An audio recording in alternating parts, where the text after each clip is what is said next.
పితా పుత్ర పవిత్రాత్మ నామమున ఆమేన్. ఈనాటి దేవుని మాట, ఈనాటి వాక్యములో ప్రభువు పలుకుతున్నటువంటి మాటను ధ్యానము చేసుకుందాం. మత్తయి శుభవార్త 7వ అధ్యాయము 12వ వచనములో ప్రభువు ఒక మాట మాట్లాడుతూ ఉన్నారు. ఇతరులు మీకేమి చేయవలనని మీరు కోరుకుంటారో మీరును పరులకు అదే చేయుడు. ఇదే మోషే ధర్మశాస్త్రము చెప్పినది, ప్రవక్తల ప్రబోధము. దేవుని యందు నమ్మకమును విశ్వాసమును ఉంచినటువంటి బిడ్డలారా, దేవుని యొక్క వాక్యము మనతో మాట్లాడుతూ అంటున్నటువంటి మాట చూడండి, ఒక్కసారి అర్థము చేసుకోవటానికి ప్రయత్నం చేద్దాం. ప్రభు ఏమి గొప్పగా ఏదో చేయమని అడగట్లా, పెద్ద పెద్ద త్యాగాలు చేయమని కోరుకోవట్లా, నెత్తినేదో బరువులు ఎత్తుకుని మోయమని అడగట్లా, మనదంతా త్యాగము చేసి చేయమనట్లా. చాలా చక్కగా చిన్న మాట ప్రభు. ఒక్క చిన్న లాజిక్ మనం అర్థం చేసుకుంటే జీవితాలు బాగుంటాయి, మారిపోతాయి, సంతోషంగా ఉంటాయండి. ప్రభు అంటున్నటువంటి మాత్రం మరి ఒకసారి గుర్తు తెచ్చుకుందాం. ఇతరులు మీకేమి చేయాలని మీరు కోరుకుంటున్నారో దానిని మీరు ఇతరులకు చేయండి అంటున్నాడు. సింపుల్, చాలా సింపుల్ అండి. మీ కుటుంబ సభ్యులు కానీ, మీ బంధుమిత్రాదులు కానీ, మీ స్నేహితులు కానీ, మీ ఇరుగు పొరుగు వారు కానీ, లేదా మిమ్మల్ని రోజు కలిసే వాళ్ళే కానీ, వాళ్ళు మీతో ఎలా ఉంటే మీరు సంతోషంగా ఉంటారు, వాళ్ళు మీతో ఎలా ఉండాలని మీరు కోరుకుంటున్నారో మీరు కూడా వాళ్ళతో అలానే ఉండండి. ఇంతకు మించి ఏమీ లేదండి దానిలో. అంటే ఆ మాటలకు అర్థం బిడ్డలారా, మనము దీని వాక్యము నుండి నేర్చుకోవలసింది, మన జీవితాలలో అనుసరించవలసినది ఏమిటయ్యా అంటే, ప్రభు అంటున్నటువంటి మాట, ఎవరైనా మనల్ని అసహ్యించుకోవాలని మనం కోరుకుంటామా? ఎవరైనా మనల్ని ద్వేషించాలని మనం కోరుకుంటామా? ఎవరైనా మన గురించి తప్పుగా మాట్లాడాలని మనం ఇష్టపడతామా? ఎవరైనా మనం ఏదైనా అడిగినప్పుడు ఇవ్వకుండా ఉంటే బాగుండనుకుంటామా?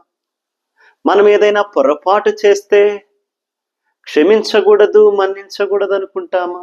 ఏమనుకుంటామని? అందరూ నాతో బాగుండాలి, అందరూ నన్ను ఇష్టపడాలి, అందరూ నాతో ప్రేమగా ఉండాలి, నేను ఏదైనా పొరపాటు చేసినా క్షమించి మన్నించి వదిలేయాలి, నేను ఏదైనా అవసరములు అడిగినప్పుడు వాళ్ళు నాకు ఇచ్చేయాలి అనుకుంటామా లేదా? చెప్పండి మీరు. అనుకుంటాం కదా. ప్రతి ఒక్కరము కూడా ఇలాగే ఆలోచిస్తామండి. నేను కూడా ఇంతే.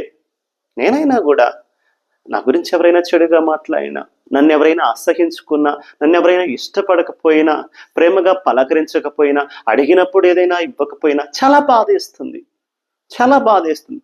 మరి మనము ఇతరులతో అలా ఉన్నప్పుడు వాళ్ళకి కూడా అటువంటి బాధే కలుగుతుంది అన్న నిజాన్ని మనము గుర్తెరగాలి. ఇదే ప్రభు అంటున్నది. అందరూ నాతో బాగుండాలి, బాగా మాట్లాడాలి, ప్రేమగా పలకరించాలి, నన్ను అందరూ ఇష్టపడాలి, నేను చేసేది అందరూ మెచ్చుకోవాలి, నేను అడిగినప్పుడు నాకు సాయం చేయాలి, ఏదైనా పొరపాటు చేస్తే మన్నించాలి. ఇవే కదండి మనం ఇతరుల నుండి కోరుకునేది. మనము కూడా ఇతరులతో అలానే ఉండాలి అని ప్రభు ఈ రోజున చక్కగా సూటిగా మనకి నేర్పిస్తున్నారు బిడ్డలారా. లోకములో మనము జీవిస్తున్న లోకానుసారము జీవించకుండా ప్రభుని అనుసరిస్తూ క్రైస్తవులుగా బ్రతుకుతున్నాము కనుక లోకము వలె మనము జీవించకూడదు. ప్రభుని చిత్తానుసారం, ప్రభుని మాటలకు అనుగుణముగా మనము జీవించాలి. ప్రభుని మనం అనుసరించాలంటే ఈ లోకాన్ని మనం అనుసరించకూడదు. అంటే ఇతరులు మనం అసహించుకున్నప్పుడు మనం వాళ్ళని అసహించుకోవడం, ఇతరులు మనల్ని ద్వేషిస్తున్నారని మనం వాళ్ళని ద్వేషించడం, ఇటువంటివి లోకానుసారమైనవి. అందుకే ప్రభు అంటున్నాడు, లోకానుసారముగా కాక నన్ను అనుసరించండి బిడ్డలారా అంటున్నాడు. ప్రభుని అనుసరించడం, నిజమైన క్రైస్తవులుగా జీవించడం, నిజమైన క్రైస్తవ బిడ్డలుగా ఉండటం అంటే ఇతరులు మన పట్ల ఎలా ఉండాలని మనము కోరుకుంటామో మనము కూడా ఇతరుల పట్ల అలాగే ఉండడం. సింపుల్గా చెప్పాలంటే ఇతరులు మన కుటుంబ సభ్యులే కానీ, మన బంధుమిత్రులే కానీ, మన ఇరుగు పొరుగు వారే కానీ, ప్రతిరోజు మనం కలిసే వాళ్ళు కానీ మనతో బాగుండాలని మనం కోరుకుంటాము. కాబట్టి మనము కూడా వాళ్ళతో బాగుండాలి. వాళ్ళు మనతో ప్రేమగా మాట్లాడాలి అని కోరుకుంటాము. కాబట్టి మనము కూడా వాళ్ళతో ప్రేమగా మాట్లాడాలి. వాళ్ళు నేను ఏదైనా సహాయం అడిగినప్పుడు చేయాలి అని మనము కోరుకుంటాము. కాబట్టి మనము కూడా వాళ్ళకి సహాయము చేయాలి. నేను ఏదైనా పొరపాటు చేస్తే వాళ్ళు నన్ను మన్నించాలి అనుకుంటాం. కాబట్టి మనము కూడా వాళ్ళని మన్నించి అర్థము చేసుకుని క్షమించాలి. అందరూ నన్ను ఇష్టపడాలి, అసహించుకోకూడదు, దూరముగా నెట్టివేయకూడదు అని అనుకుంటాము. కాబట్టి మనము కూడా వాళ్ళని అసహించుకోకూడదు, ద్వేషించుకోకూడదు. ఇంతేనండి చేయవలసింది. ఇతరులు మనతో ఎలా ఉండాలని మనము కోరుకుంటాము, ఎలా ఉంటే మనకు నచ్చుతుందో మనము కూడా వాళ్ళతో అలాగే ప్రేమగా మంచిగా వాళ్ళని పలకరిస్తూ వాళ్ళతో బాగుండాలి, బాగా మాట్లాడాలి, ప్రేమగా పలకరించాలి. ఇది ప్రభువు అడుగుతున్నటువంటి మాట. పరలోక రాజ్యానికి నిచ్చెన వెక్కాలంటే, మెట్లు ఎక్కాలంటే ఇది ఒక సూత్రముగా ఈ రోజున ప్రభువు మనకి ఇస్తూ ఉన్నటువంటి మాట. కాబట్టి ఈ మాటను ధ్యానము చేసుకున్నటువంటి మనము మత్తయి సువార్త 25వ అధ్యాయము 40వ వచనంలో కూడా ప్రభు ఒక మాట అంటూ ఉన్నారు. మీరు ఈ అత్యల్పులలో ఏ ఒక్కరికి ఇవి చేసినా నాకు చేసినట్టే అంటున్నారు. మనము ఇతరులు మనతో బాగుండాలి, మంచిగా ఉండాలి, మనకి సాయం చేయాలి అనుకుంటాము కదా. ప్రభు అంటున్నది అదే.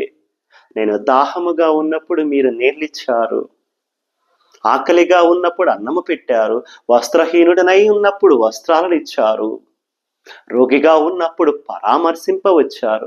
అంటే ఇటువంటి మంచి పనులు మనము ఇతరులకు ఎవరికి చేసినా అవి ప్రభునికి చేసినట్టే.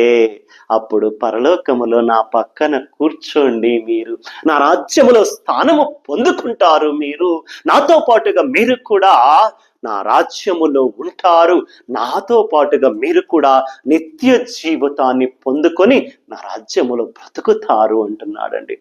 ఆయన రాజ్యములో మనం స్థానము పొందాలన్నా, పరలోక రాజ్యములో నిత్యము జీవించాలన్నా, ప్రభు పక్కన మనకింత చోటు దొరకాలంటే ప్రభు అంటున్నటువంటి మాట, ఇతరులు మీతో ఎలా ఉండాలని మీరు అనుకుంటారో మీరు ఇతరులకు అలాగే ఉండండి.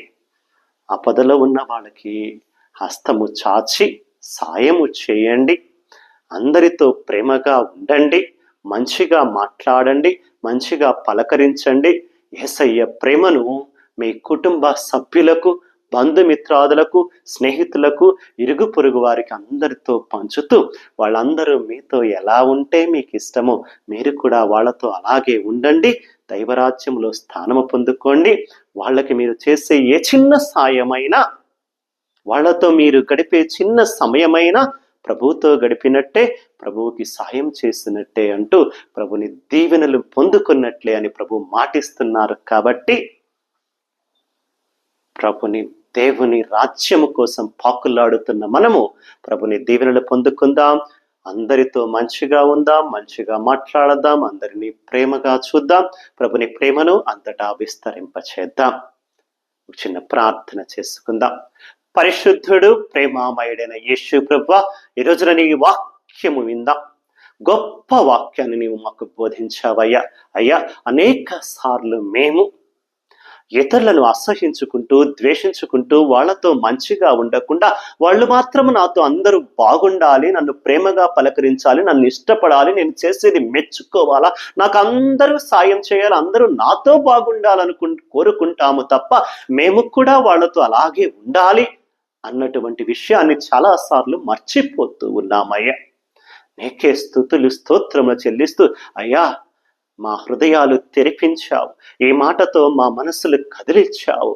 మా హృదయాన్ని రగిలింపచేశావు. నీకు వందనాలు, స్తుతులు, స్తోత్రములు తండ్రి. ఇక నుండైనా మా కుటుంబములో, మా ఇంట్లో వాళ్ళతో, మా అన్నదమ్ములతో, మా అక్క చెల్లెండ్రతో, మా తల్లిదండ్రులు, మా బిడ్డలతో నాయన అందరము సంతోషముగా కలిసిమెలిసి ఉంటూ, ఇంట్లో కానీ, బంధుమిత్రాదులతో కానీ, ఇరుగు పొరుగు వారితో కానీ, స్నేహితులతో కానీ మేము మంచిగా ఉండేటట్లు, అందరము కలిసి ఉండేటట్లు, ఒకరినొకరు అర్థము చేసుకొని ప్రేమను పంచుకుంటూ సాయము చేసుకునేటటువంటి మంచి మనస్సును, మంచి హృదయాన్ని మాకు దయచేయమని, తద్వారా నీ రాజ్యములో స్థానము పొందుకునేటంతగా మమ్ము, మా కుటుంబాలను, మా జీవితాలను మార్చి మమ్మందరినీ దీవిస్తూ, ప్రత్యేకంగా ఈ వాక్యాన్ని వింటున్నటువంటి ప్రతి బిడ్డపై నీ హస్తాలు ఉంచుతూ వారి కుటుంబాలను, వారి జీవితాలను, వారి కోరికలను అన్నిటినీ తీరుస్తూ, వారి కుటుంబాలను మరింతగా ఆశీర్వదిస్తూ, వారి జీవితాలు మెరుగుపరచమని, నీ దీవెనల అనుగ్రహాలతో నింపమని యేసు ప్రభుని పరిశుద్ధ నామమున అడిగి వేడుకొనుచున్నాము తండ్రి. ఆమేన్. పితా, పుత్ర, పవిత్రాత్మ నామమున ఆమేన్. God bless you all.